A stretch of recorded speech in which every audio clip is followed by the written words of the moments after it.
Hi, everyone. I'm Therese, and this is New York Girl Again, The After, the podcast for caregivers who have survived the hardest chapter of their lives and are now gathering both the courage and the strength to write the next one. This week, we are continuing our Movement is Healing series. We began with dance as a way to get out of our heads and back into our bodies. Then we turned to strength training to honor the physical body that carried us through survival. Last week, we talked about walking as one of the simplest ways we begin moving back into our own lives again. And this week, I want to talk about water. Not drinking water, though I will always remind you to get those 8 to 10 glasses a day in. But instead, I want to talk about moving in water. Whether that's swimming, floating, water walking, or just twirling in the waves. Water is a place where the body can feel held instead of pushed. Dancing, strength building, and walking ask us to work, to exert, and to push forward. And there's nothing wrong with that. But water offers something completely different. It invites us to soften, to let go. And for caregivers in the after, letting go is a very big thing. So much of caregiving is about holding on and holding on tightly. We hold on to worry, fear, grief, responsibility, and the constant emotional weight of trying to keep someone safe. We hold our breath without even realizing it. We carry tension in our shoulders and worry in our gut. We hold back tears because there isn't time to fall apart. And we hold ourselves together because someone else needs us to. Water lifts that weight, both physically and figuratively. It supports our joints. It slows us down. It quiets the noise. It sends a message directly to our nervous system. You do not have to carry all of this by yourself right now. I can certainly attest to that healing power. I am so fortunate to have a pool that has become hands down my happiest place from Mother's Day to Labor Day every year. I actually had that pool installed for my dad when he first came to live with me. I wanted to build a safe, healing space for him. Somewhere he didn't have to worry about tripping or falling or getting hurt. Where he could move his legs and arms with comfort and peace and without pain. There is something so deeply emotional about that for me now. Something that began as a pure act of care for him has become, in the after, a place of deep care for me. And I think that is one of the most unexpected, beautiful truths about life after caregiving. Sometimes the things we built for someone else become the very foundation of how we heal ourselves. A room, a garden, a chair, a routine, a song, a pool. Something that once belonged entirely to caregiving can slowly become part of our own return. For me, the pool is where my body finally exhales. It's where I can float, stretch, kick, walk, or simply stand still and just feel supported. And sometimes just standing there is enough, because healing doesn't always require effort.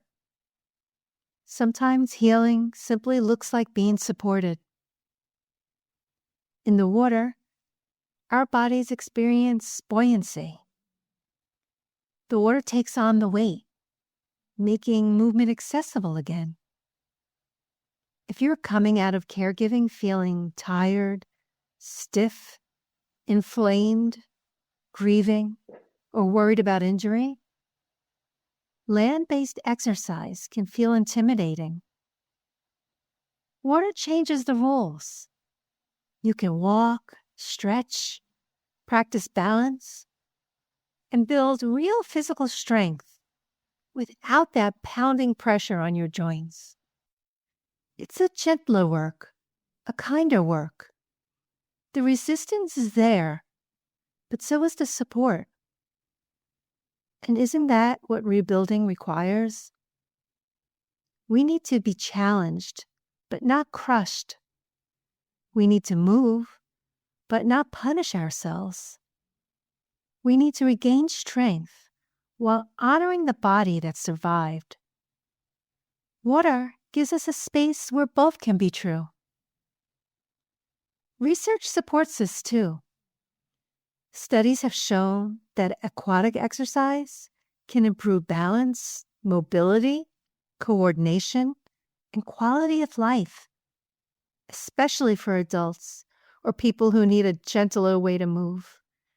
And researchers also talk about blue spaces, those natural and built water environments, and how being in or near water may help reduce stress and support mental well-being.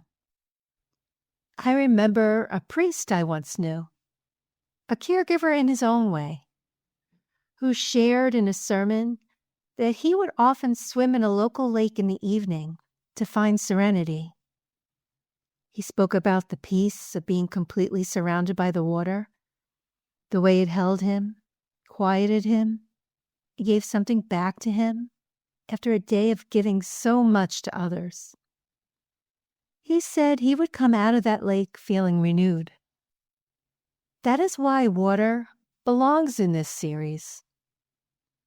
Water reminds us that healing isn't always about doing more.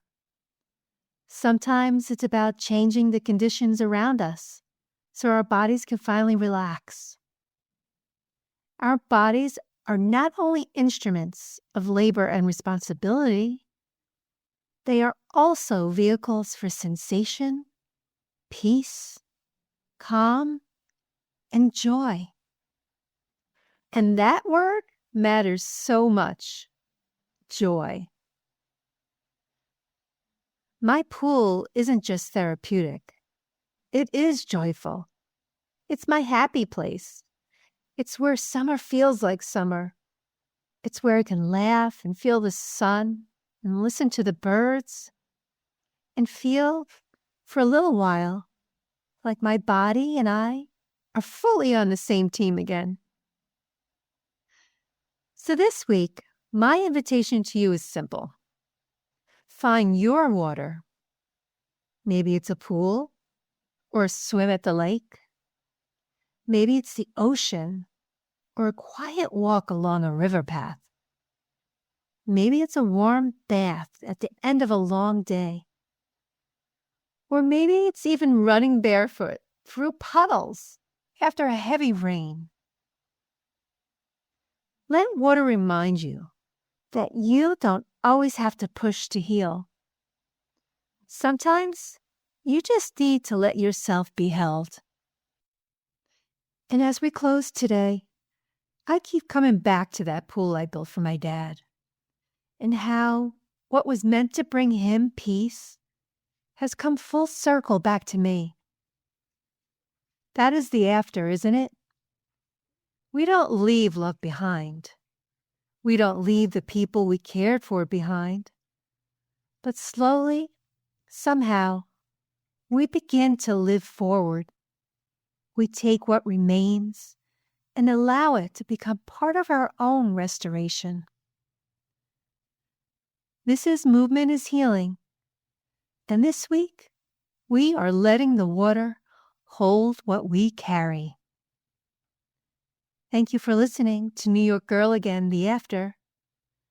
If this episode spoke to you, please share it with someone who might need a gentle reminder that healing doesn't begin by pushing harder.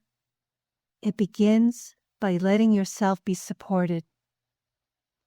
Until next time, remember, the after was never the end. It is just the beginning.